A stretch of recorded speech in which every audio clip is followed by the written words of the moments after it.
గ్రామం సార్, హుజరాబాద్ మండలం రాంపూర్ గ్రామం. నా పేరు డుక్రే రాజ్ కమల్, మా అమ్మ పేరు డుక్రే పద్మ. మా డాడీ లేడు.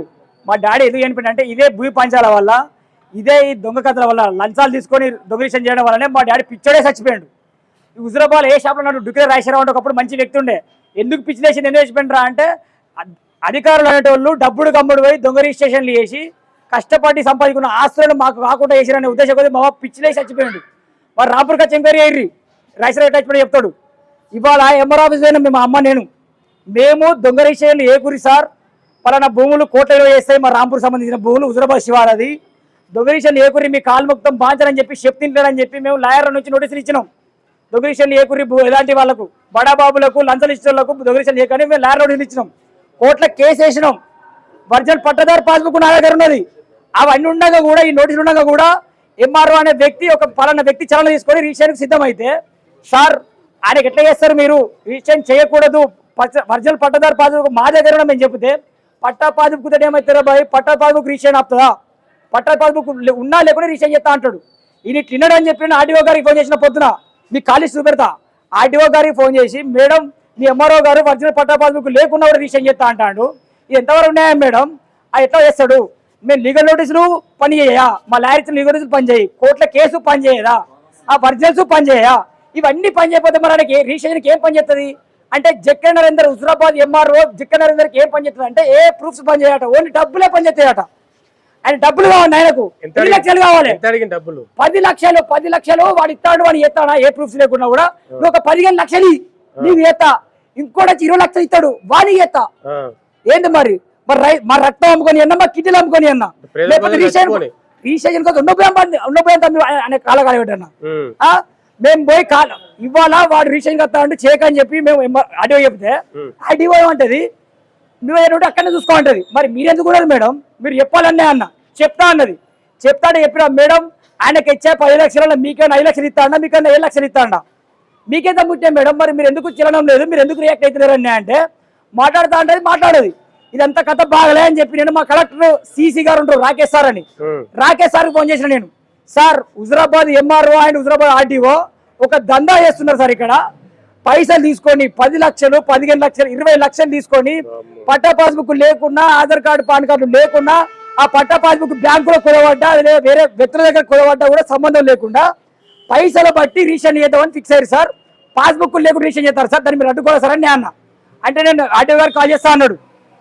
కాల్ చేస్తున్న తర్వాత ఇక్కడ నేను మళ్ళీ లోకల్ ఈ హుజరాబాద్ ఎంఆర్ఓ ఆఫీస్ లా ఎంఆర్ఓ తర్వాత ఎంఆర్ఓ ఉంటాడు తెలుసా మీకు, ఎంఆర్ఓ భాస్కర్ ఎంఆర్ఓ ఆయన ఫోన్ చేసిన నేను, ఫోన్ చేసి ఏమన్నా ఎంప్లాయ్ భాస్కర్ ఎంఆర్ఓ కంటే ఎంఆర్ఓ కంటే పెద్ద ఎంఆర్ఓ ఆయన పర్మనెంట్ గా ఆయన ఎవరు తీసేయరు. ముఖ్యమంత్రి ఇన్వాల్వ్ అయినా కూడా ముఖ్యమంత్రి కూడా తలుచుకున్నా తీసేయలేడు భాస్కర్ ను, ముఖ్యమంత్రి తలుచుకున్నా భాస్కర్ తీసేయలేడు. ఆయన ఫోన్ చేసిన, భాస్కర్ సార్ మీ ఎంఆర్ఓ ఇట్లా చేస్తున్నారు, మీరు డబ్బులు తీసుకొని రిజిస్ట్రేషన్ పాల్పడితే మీ జాబులు పోతాయని చెప్పిన. ఎవర్రబ్బా ఎందుకు న్యూసెన్స్ చేస్తానో ఎవరెవరో ఫోన్ చేసిన ఉన్నాడు. నేను ఆల్రెడీ కలెక్టర్ దగ్గర ఉన్నా, నేను మన రాకేష్ సార్ ఆల్రెడీ మీ అడ్డో ఫోన్ చేస్తాడు, మీరు దయచేసి రిజిస్ట్రేషన్ ఏదన్నే అన్న అంటే చేపోన్నాడు అన్నాడు. అంటే ఈయన మాట ఎట్లా ఉన్నది, ఈయన గత చరిత్ర నాకు తెలుసు భాస్కర్ది. వీళ్ళు లక్షలకే ఉమ్మడి పోతారు, న్యాయాలద్దు వీళ్ళకు, మనసులో ప్రాణాలద్దు, మనసులో మానాలద్దు, పైసా నోట్ల కట్ట కావాలి కదా. ఈయన మాట వెటకారంగా ఉన్నది, నేను నమ్మ అడుగే, నేను ఎట్లా సాయంత్రం వస్తారు దొంగ రిజిస్ట్రేషన్ చేసుకుంటాను చెప్పిన కావాలంటే 6ంటికి సైట్ 6:10 సైట్ క్లోజ్ అవుతాడు నాకు తెలియదు. ఆ 6:10 సైట్ క్లోజ్ అయ్యే టైంలో ఒక 10 నిమిషాల ముందు 5:50 5:45 ముందు పిలిపించుకొని రిజిస్ట్రేషన్ స్టార్ట్ చేసిర్రు. చేస్తే నేను పోతే నన్ను నెట్టేస్తారు.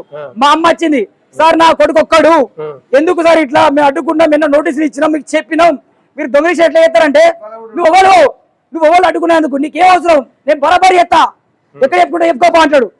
సార్ మీ కాలు మొక్తారు, మా అమ్మ కాలు పట్టుకుంటే నెట్టేసారు. అక్కడున్నా ఇప్పుడు మొగోళ్ళు ఆడవాళ్ళు ఎట్లా ముట్టుకుంటారు, నెట్ అయితే మా అమ్మ గాజులు వాళ్ళకి మొత్తం బ్లడ్ అంతా చీర పడ్డది.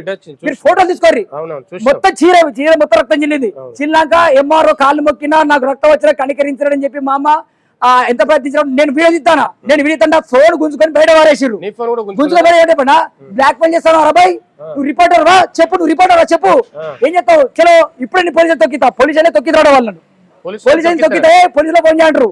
అన్నాక మాకే అన్యాయం అవుతుంది, మేమే ఆస్తి కోల్పోతాను, మేమే ప్రాణనష్టం అవుతుంది, మా కొడుకుని పోలీసులు దొక్కిస్తారా అని చెప్పి మా అమ్మ మందు లోట్లో పోసుకున్నది.